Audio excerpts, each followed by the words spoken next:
Liu terlahir dengan kondisi cukup langka di mana ia mengalami tumor otak sehingga semua saraf di tubuhnya tidak normal. Liu sangat sulit menggerakkan tubuhnya dengan normal sampai pada suatu siang, Liu sempat kepikiran untuk menuliskan surat wasiat kepada keluarganya dan akan mengakhiri hidupnya. Tapi untunglah neneknya dari kampung datang dan langsung memanggil Liu mendekat kepadanya. Bisa dibilang di keluarga ini orang yang paling baik dan tetap menganggap Liu seperti orang normal pada umumnya hanyalah sang nenek. Dengan semua keterbatasan, Liu tetap diajak makan bersama dengan teman-teman nenek. Dan inilah kali pertama seumur hidup hari ulang tahun Liu dirayakan. Tapi karena terlalu bersemangat, neneknya malah membiarkan Liu meminum alkohol sampai-sampai Liu teler dan hal itu membuat ibu Liu sangat marah. Ibunya memperlakukan Liu bagaikan anak yang benar-benar cacat lahir dan batin sehingga semua aktivitas Liu dibatasi dan diaturnya. Salah satu hal yang aneh yang sering dilakukan Liu adalah tidur di dalam koper sambil memeluk patung kerangka tulang. Sejak kecil ia sudah terbiasa dan dibiarkan melakukan ini. Walaupun memiliki keterbatasan fisik karena tumor otak yang dideritanya, Liu tetap saja berusaha melakukan semua hal dengan normal. Seperti yang dilakukannya saat ini, yaitu Liu mengikuti seleksi menjadi guru les bagi anak-anak SD. Tapi saat Liu mencoba mengajar, anak-anak ini malah mentertawakannya dan mengatakan Liu adalah bapak guru gila. Sang nenek yang menganggap Liu seperti manusia normal pada umumnya tentu saja mendukung langkah ini. Namun sayang, sekolah ini belum bisa menerima Liu tentu saja dengan alasan penyakit yang dideritanya. Tapi Liu sudah biasa dengan penolakan seperti ini. Karena sangat dekat dengan neneknya, Liu sering sekali ikut neneknya latihan paduan suara. Semua anggotanya adalah para orang tua yang ingin mencari kesibukan. Tapi paduan suara ini mengalami masalah karena drummer mereka malah mengundurkan diri. Sedangkan sebentar lagi akan ada pentas. Dan nenek Liu malah berpikiran bahwa Liu akan dijadikan drummer pengganti. Tentu saja Liu tidak mau karena untuk berjalan saja susah, apalagi main drum. Liu tidak mau nanti paduan suara neneknya dianggap remeh seperti kejadian mereka di bus ini. Saat supir ngerem mendadak dan Liu terjatuh, supir ini malah menyalahkan Liu karena kekurangannya. Padahal supir inilah yang ceroboh.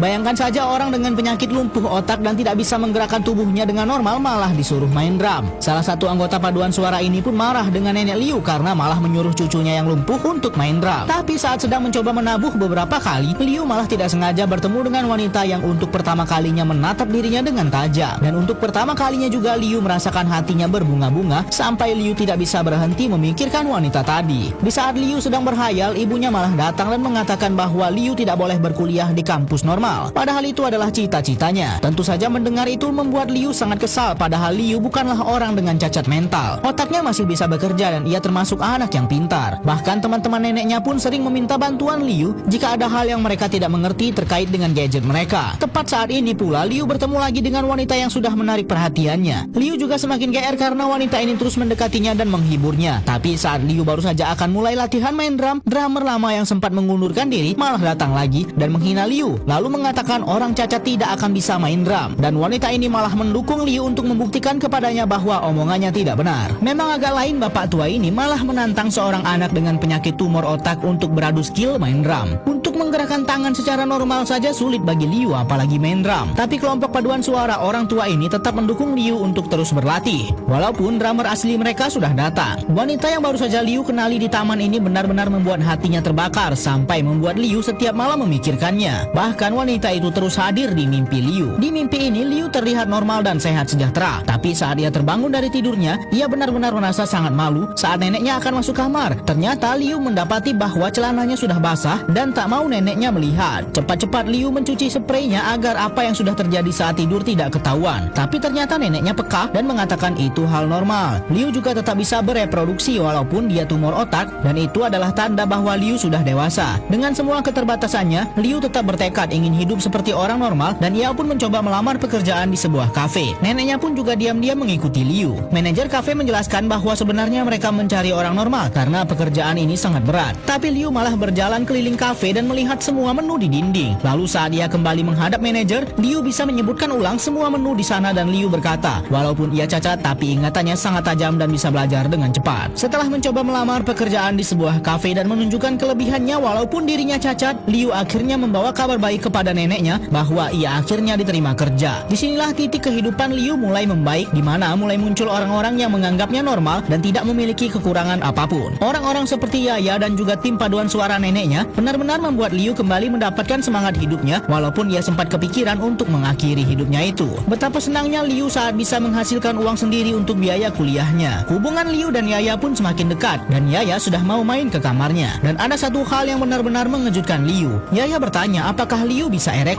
Mendengar itu, Liu pun sangat canggung dan mengatakan walaupun dia cacat, tapi Liu tetaplah lelaki berusia 20 tahun yang normal. Yaya pun sempat terdiam mendengar itu, tapi semua kebahagiaan Liu sempat sirna sesaat saat ibunya tiba-tiba pulang. Ibunya sangat marah setelah mendengar Liu ikut paduan suara neneknya dan juga bekerja di kafe. Ibunya malah mengatakan Liu tidak boleh melakukan itu. Disinilah Liu mengungkapkan semua emosi dan amarahnya kepada sang ibu. Liu hanya ingin hidup seperti orang normal, tapi ibu malah terus membatasinya dan mengurungnya seperti hewan di kebun binatang. Semangatnya untuk hidup seperti orang normal semakin membara setelah pertengkaran dengan ibunya yang terus mengekangnya. Bahkan tak tanggung-tanggung, Liu juga belajar mengemudikan mobil untuk membuktikan kepada ibunya bahwa ia bisa melakukan apapun dengan normal. Tapi saat setelah latihan paduan suara dengan neneknya, Liu diajak ke rumah sakit dan betapa terkejutnya Liu setelah melihat ibunya baru saja melahirkan. Ternyata selama ini ibunya sudah merahasiakan kehamilannya dan Liu baru tahu kalau dia sudah memiliki adik. Tapi lagi-lagi perlakuan ibunya membuat Liu sakit hati. Saat ia ingin menyentuh adiknya yang menangis, Liu malah didorong dengan kasar. Neneknya pun meminta maaf atas semua hal yang sudah terjadi. Mereka hanya tidak tahu bagaimana cara mengatakannya kepada Liu. Setelah kejadian itu, Liu pun sangat marah dengan dirinya dan bahkan saat belajar mengemudi, Liu sangat ngebut dan tidak lagi memikirkan keselamatannya. Apalagi Liu juga tahu bahwa kafe tempat ia bekerja mau menerimanya hanya karena ingin mencari tenar karena sudah memperkerjakan orang disabilitas. Disinilah Liu mengetahui yang sebenarnya. Saat Liu menggandeng tangan Yaya di tempat umum, Yaya malah berkata ingin ke toilet. Tentu saja Liu percaya dan membiarkan Yaya pergi. Tapi saat sudah cukup jauh, Yaya malah melambaikan tangan dan mengucapkan selamat tinggal. Inilah saat terakhir bagi Liu bertemu dengan wanita yang dicintainya itu. Jadi sekarang tidak hanya otaknya yang bermasalah, tapi hatinya juga. Sampai-sampai Liu sangat frustasi dan menyumpal mulutnya dan tenggorokannya dengan permen yang begitu banyak sampai Liu kesulitan bernafas. Untunglah neneknya melihat dan cepat-cepat mengeluarkan gumpalan permen itu dari mulutnya. Alhasil Liu harus dioperasi tenggorokannya dan barulah di kondisi seperti ini, ibunya merasa bersalah atas semua perbuatan dan perkataannya. Ibunya meminta maaf karena sempat ingin membuang Liu dan perkataan itu didengar Liu karena Liu bersembunyi di dalam koper. Disitulah awal mula Liu merasa hidupnya tidak ada arti dan sangat benci dengan ibunya. Padahal ibunya sendirilah yang melahirkannya dengan kondisi seperti ini. Beginilah penyesalan seorang ibu karena sudah menyakiti perasaan anaknya yang mengalami kelainan tumor otak. Sang nenek pun langsung membawa Liu meminta ampun kepada dewa setelah kondisinya membaik. Tapi masih ada satu hal yang mengganggu pikirannya, yaitu wanita yang dicintainya terus muncul dalam mimpi Liu. Tapi saat wanita itu sudah pergi meninggalkan Liu untuk selamanya, saat ini hanya neneknya lah tempat Liu bercerita karena selama ini hanya sang nenek yang mendukung semua hal apapun yang ingin dilakukan Liu selayaknya manusia normal. Neneknya pun menyampaikan bahwa ada paket yang baru saja sampai untuk Liu. Ternyata itu adalah surat dari kampus normal tempat Liu mendaftar. Surat itu berisi pengumuman bahwa Liu diterima di kampus normal walaupun ia memiliki kelainan fisik dan juga tumor otak. Ternyata Liu selama ini diam-diam mendaftar di kampus normal walaupun hal itu dilarang oleh ibunya. Mendengar berita ini, neneknya pun sangat bangga karena Liu akhirnya bisa memulai untuk menggapai cita-citanya menjadi seorang guru.